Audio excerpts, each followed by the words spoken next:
To finish this series, I thought today I'm going to do some color wheels with the marvelous, Mineral Marvels Daniel Smith dot cards. If you remember, I swatched them out. If not, have a look up here. But basically you get 36 colors in this set. And this is what they look like. They have 4 generous dots of color on each card, and they're sort of separated in different themes. And then on the back of it, each of the color actually tells you the origin and sort of, kind of basic quality or summary of the quality of it. So here are all of the 36. Now, the color wheels I wanted to do are actually going to be a little bit unusual, I think, because firstly I had the problem of not having a yellow. So for a traditional color wheel we need 1 yellow, 1 red and 1 blue, so as you can see here, but obviously you can do some different ones as well, so there is no particular kind of reason why you have to stick to those colors. So I thought for one we'd do more of a traditional set. And I'm actually going to use Nickel Azo Yellow. So all of these colors are by Daniel Smith. So Nickel Azo Yellow is one of my favorite yellows. It kind of goes between the Indian yellow and this yellow. And so I love both of them. So I thought I'll use it with the Rhodonite Genuine, which is the reddest. One of them is up here, this pink, and the Mayan Blue Genuine. So I have both of these in a tube and in a numerous palettes, so I've got them. That will make things easier to swatch.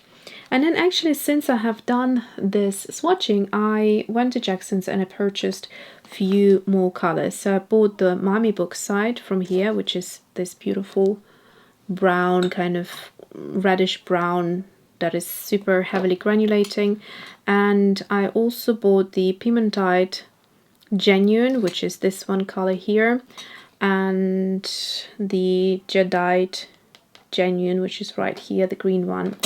I also had one from a previous purchase long time ago. This was one of my most expensive paints. I think this tube cost me about £18. It's a 15mm tube, so they're very expensive here in UK. And this is the Sodalite Genuine. It's quite a stunning color. I don't like the one that came out here, so you can see mine looks a lot more interesting than this one. I don't know whether it's the paper or maybe just that particular dot was slightly different.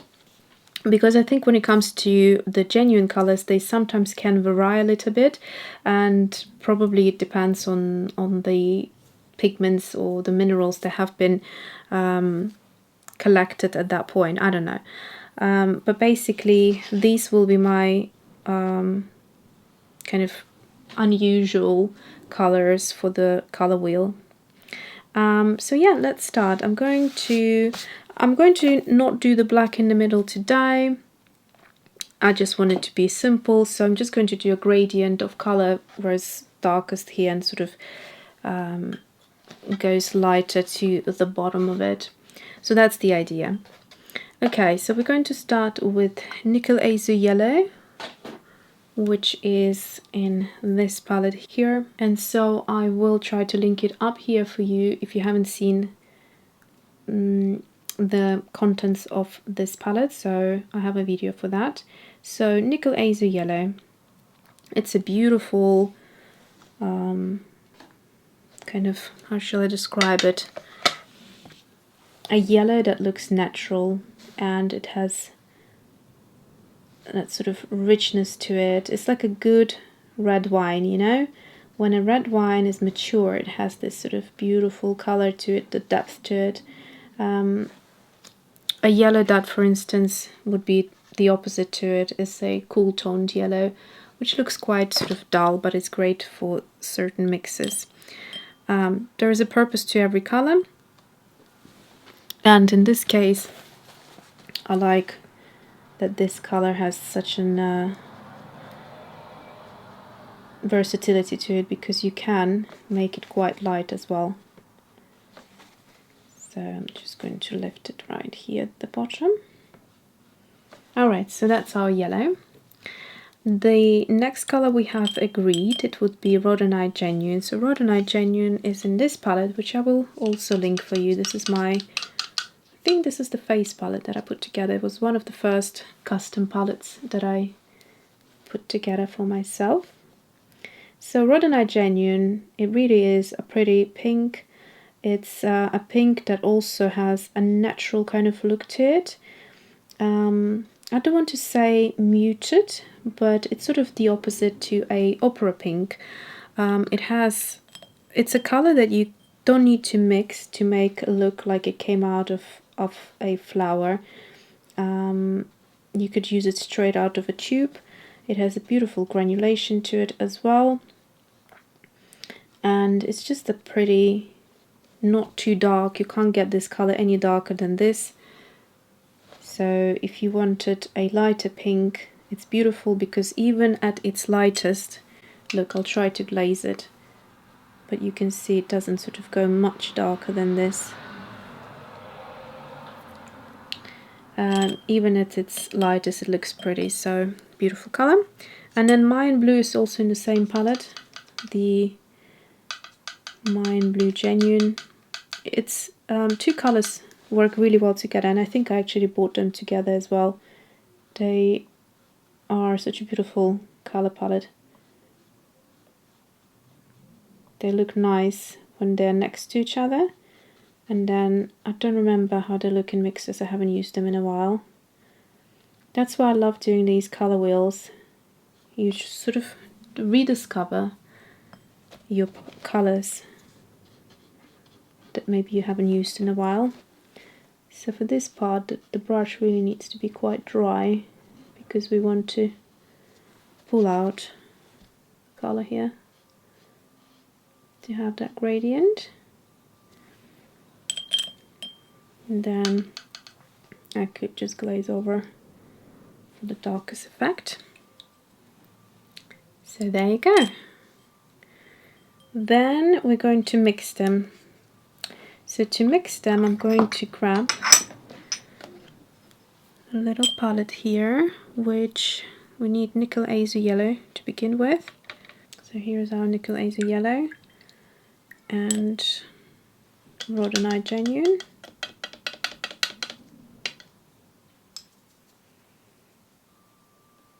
So that's a beautiful, like a tangerine color. It actually has quite a bit of luminosity to it. It's very transparent and it's beautiful.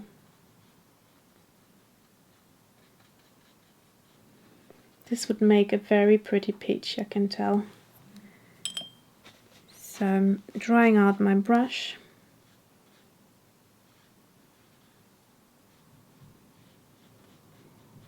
And just pulling the color back slightly. There we go.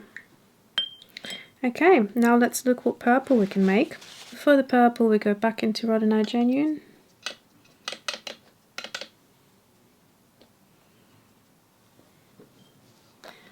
I'd say it's like a very sophisticated pink. That's probably, oh look, that looks like a heart. Probably the best way to describe it. It's got a very modern, a very contemporary feel to it. So let's just create a nice bit of a purple. So that's a good purple.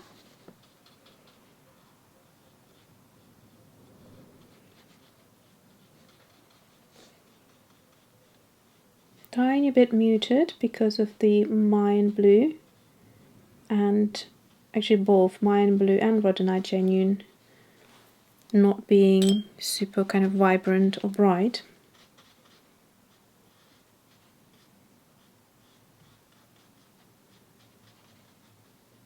There we go. Okay, now I'm quite actually intrigued to see what greens we get. So back into Nickel Azu Yellow. You don't need much with Nickel Azu Yellow because it's quite strong.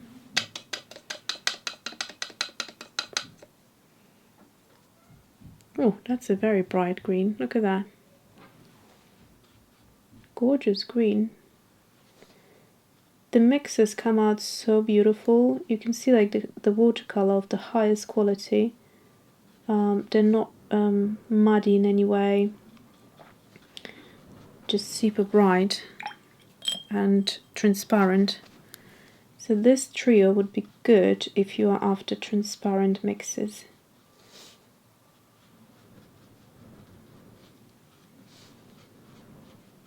There you go. It's quite pretty. Okay, so finally, let's look at our next color palette. So for that color palette, we said we'll use Mami Bookside, which is in this palette, in this little tray.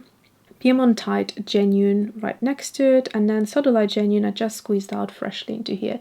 Actually, all of these 5 colors are the perfect color combination. Okay, so for that we will need to swatch our yellow, which we said is going to be Mami Bookside, right here.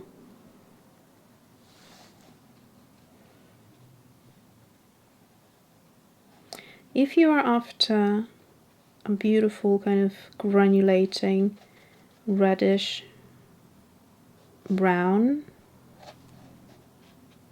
or neutral orange, this is a beautiful color.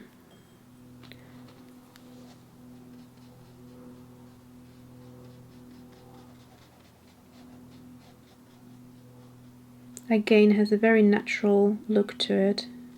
So if you don't like colors that have a bit of that fake kind of brightness and need a lot of toning down, then this is a perfect color to work straight from the tube without sort of mixing it in or trying to dilute it. So you can see the beautiful variety you get here. I'll try to lift just a little bit here at the bottom. There we go. It will go in a little bit more, but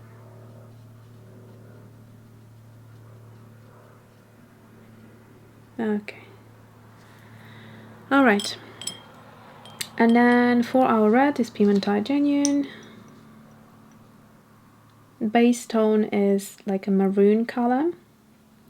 If you like a naphthalite maroon but want something slightly different, it's not as deep. Naphthalite maroon at its darkest can look like almost like a black.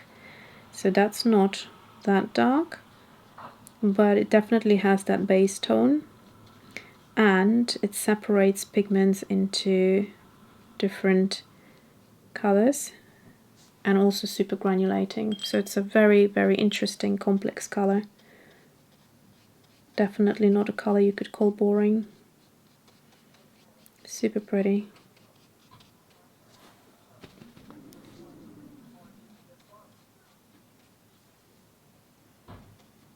There we go.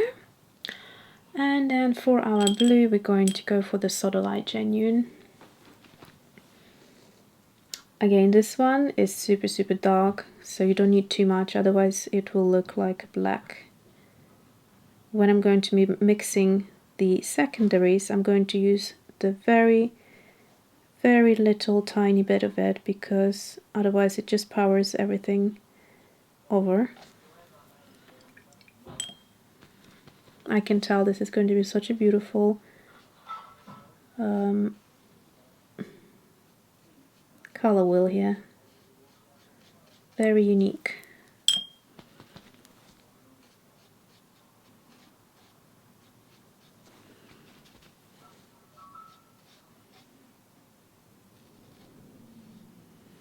There we go.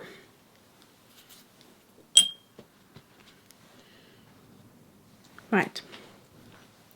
So now I'm going to start mixing the 3 together. We're definitely not going to get to this green, but it'd be interesting to see what sort of green we could get, if at all. So, Mami Bookside we'll start first with.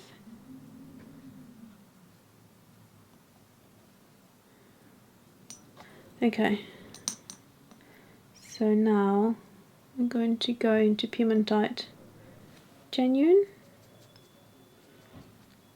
So it's hard to say, it's kind of in between. In fact, I might just squeeze out a tiny bit straight into here. Kind of wants to escape, so I'll just put it on the plate there.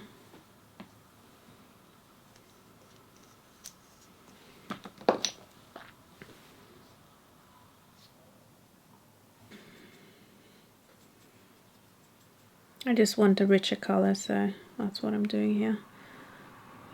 So I'm not really getting any specific colors here, but it's definitely in the middle of the two, I'd say.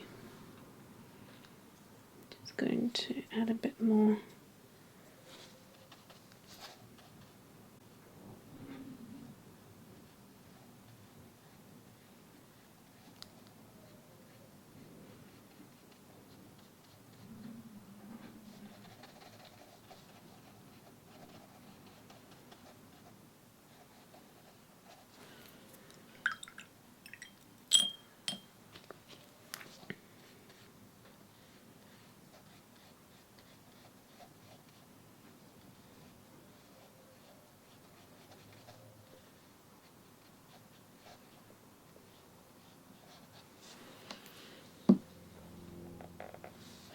Okay, next one we're going to do is the Piemontite Genuine. Just clean it up a little.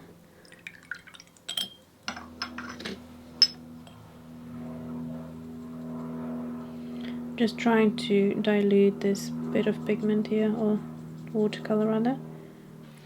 Okay, and then into that, I think I'm just going to add a bit more of the fresh color.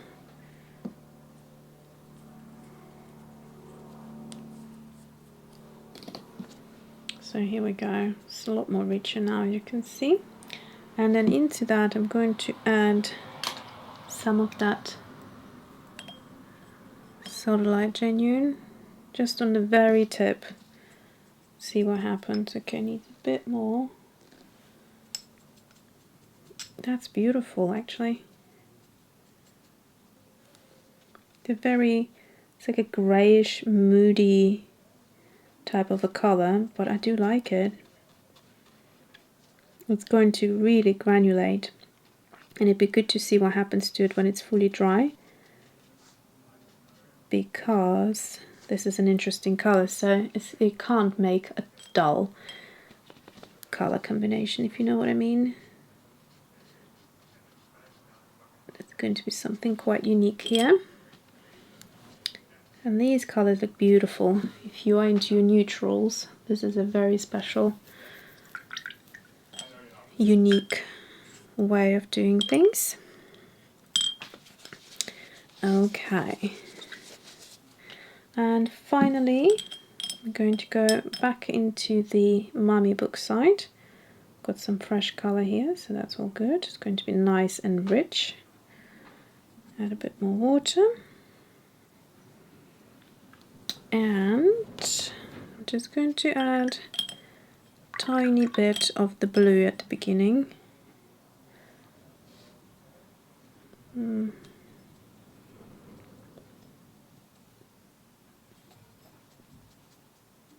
going now into a grey,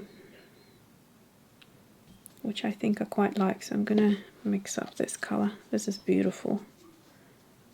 Wow. It's almost like a black now, actually. I think it's a black. Yeah, it's a black.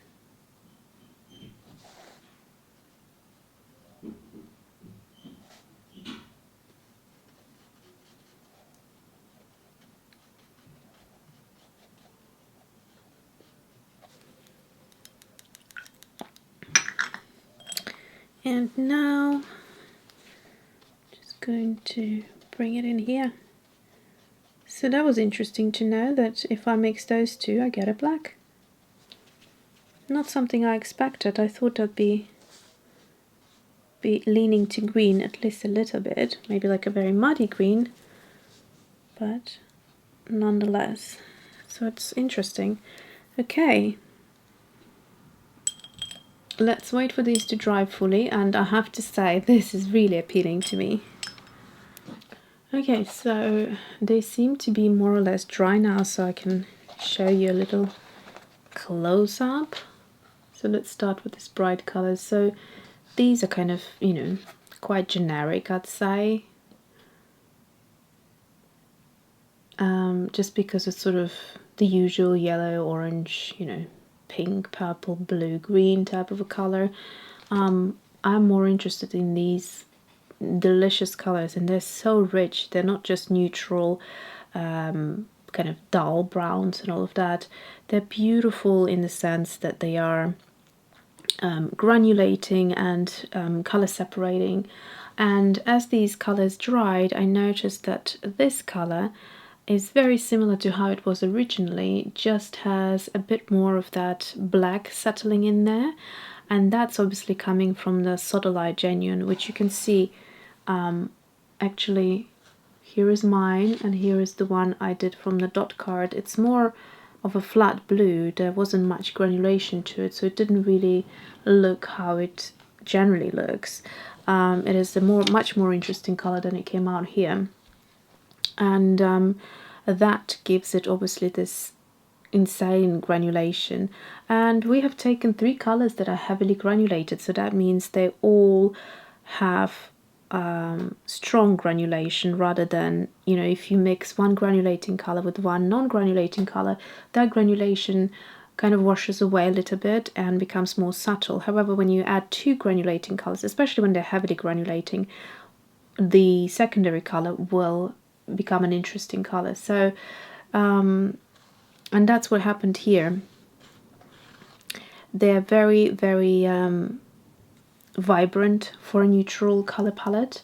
They have a lot of depth to them, and this color in fact kind of reminds me somewhere between the Hematite Violet Genuine, and there's another color there very similar to this. So it's got, although it's a black, originally it looked like a black, it still does, but there is a base tone to it, which is a kind of like a warm color. If I bring it up close, hopefully you can see right there.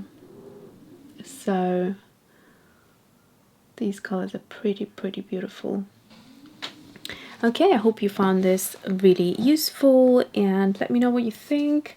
I think this is it for the series. We have now finished it, and I'm planning to start a new series, which should be a lot of fun in my mind, and hopefully I can put it to paper just like it is in my mind, because spring is coming and I want us to celebrate going back to normality after a year of this new normal that we had.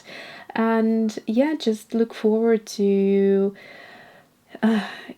embrace the freshness of the spring. So I'll tell you all about it a bit later, but before I go, I just wanted to show you this last mix that I did for that black. Isn't that beautiful? I'm going to keep it and use it in one of the illustrations or some sort of abstract swatches in my sketchbook. I definitely will not wipe this away. This is beautiful gorgeousness. All right, thanks for watching and see you soon.